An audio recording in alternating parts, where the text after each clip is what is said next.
You're watching Hot Stove, presented by The General Insurance. That's right. Leading the league right now, our man J.P. Morosi, as he is back once again. All right. There's been news since J.P. was on? He's got some news around Jurickson Profar, if I'm not mistaken, right, J.P.? What? Well, Jurickson Profar, I'll say this, guys. First of all, the last segment is a tough act to follow indeed. I'm still a little bit stunned that we did not hear a line from For Love of the Game, one of my all-time favorite movies there, with Joe Stroud being one of the characters. But at any rate, here we go, Jurickson Profar. I think for him, he's probably the top bat still available now on the free agent market. And I would say that there's a group of teams who have been talking with the Pirates about Brian Reynolds.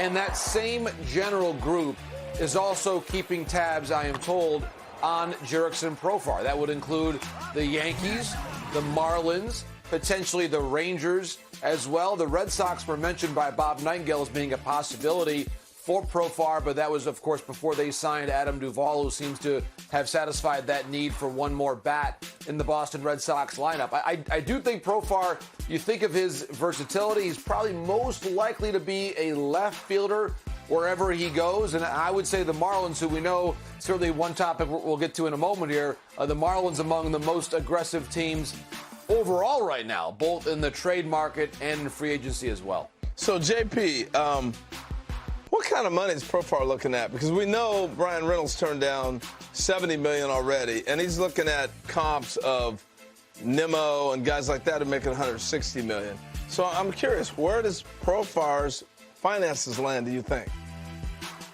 Harold, that's a great question. I do think at this stage that based on the way the market has unfolded, I think he maybe was asking a bit more aggressively than where the teams were comfortable paying early on, both in the years and the dollars. I would say right now, based on where we're at in the free agent market, that a creatively structured deal that ends up being one of those shorter-term, higher AAV deals would make the most sense for Profar at the moment. And whether that is 15 times 2, something along those lines, I could see a team getting comfortable in that range, but I do not see him getting close to what Nimmo got. I just don't think there's been quite that same level of durability year over year. But then again, Nimmo's agent, Profar's agent, the same person, Scott Boras, so he would have a pretty good understanding of the teams that did not get Nimmo and where their willingness was to pay, and perhaps that information is going to be useful in discerning where Profar's market's going to go. Curious what you think, JP, in a role as Chapman, because his market has really fallen down. Obviously, is no longer the elite guy, but you got to think someone will take a flyer on him. You're hearing the Marlins could be interested? Yeah, that to me is a really interesting idea. The fact that the Marlins, and our John Heyman's reported on this, they do want to add some bullpen. Chapman, of course, makes his offseason home in South Florida. And his market, to your point, has been diminished. The way things ended in New York this past season, with him not being there during the playoffs, the tattoo-related injury list stay in the second half, perhaps not the way one would want to end his platform season. And obviously there were more walks, more higher ERA than you typically see from Chapman. I think that for me, the question for the Marlins and other teams will be, how motivated is he? How much does he want to pitch, and for how many more years? And what does that translate into in terms of his overall conditioning and preparedness? And also, very importantly, is he still going to be a closer? And do you have to give him a closer's role to make sure that the deal makes sense? That, to me, is a huge question. The way that he pitched last season, you would say he is not, right now, based on his performance, one of the top 30 closers in the game. That there's not, based on the merits of his performance, a job for him that is set, you're going to be the ninth inning guy. I think he's going to have to come around to the idea that he's going to have to compete for a late inning spot. And more than likely, he is a clean inning type of a guy, meaning he has to come in at the start of an inning. You're not going to want him to come in with runners on second and third and one out, needing a punch out, because the walk rate's been so high for him, and we've seen him struggle at Yankee Stadium in moments like that. So for me, he's probably just an option as a part-time closer until he proves otherwise, and that place to prove it might well be the Miami Marlins. So we're willing to take flyers on hitters for $10 million, $17 million, $36 million. Seriously. Yeah, Joey Gallo's getting $10 million. Yep. And we're taking a flyer on Bellinger's going to come back. Conforto, yep. 17-some million. Conforto, $36 million. And nobody wants to take a flyer on Chapman for a year.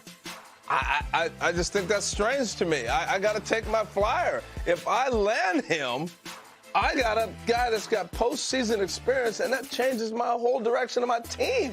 I don't see the struggle.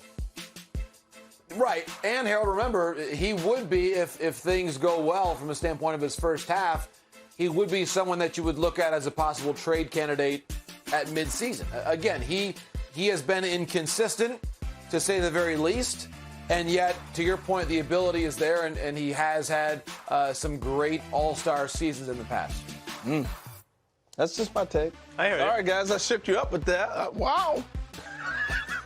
I'm just saying it was a bad year. Like, there's sometimes the guys in the clan, that was a bad year all the way around, right? They wanted to bring him back. He didn't want to be there. Like, it's to JP's point, I do like the trade bait angle, but I just don't think I'm investing a lot. But 1 year, okay.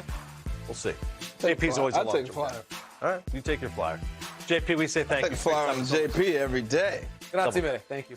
We'll talk for love of the game next time with JP Morris. It is crazy, by the way, some of those player contracts, but we'll get to that another time. When we come back here on Hot Stove, still lots more cooking here on this Hot Stove, including our man Tyler Heineman joining the stove, talking about a great charity event, talking what's going on with the Pittsburgh Pirates. All things Bucks next. Jimenez, here's how the lineup looks right now for the White Sox. Tim Anderson kicking things off. You got Benintendi now in the fold, Luis Robert, who's a stud, Jimenez, Moncada, and the rest of it. They had a really disappointing season a year ago. You kept waiting for them to take it to the next level. Liam Hendricks, who we love, he's going to be gone right now dealing with non-Hodgkin's cancer, lymphoma surgery there. So, I don't know, questions for the White Sox. The Guardians right now are the best team in that division. Chicago's going to prove right now that they're back on top. They got more talent. Guardians are a good team. Yeah. Chicago's got more talent. That lineup right there, if they're healthy, is as lethal as any team in the big leagues. But because I love the balance, you know, the way that was written out. But their problem was they were injured. Yeah. And they underachieved.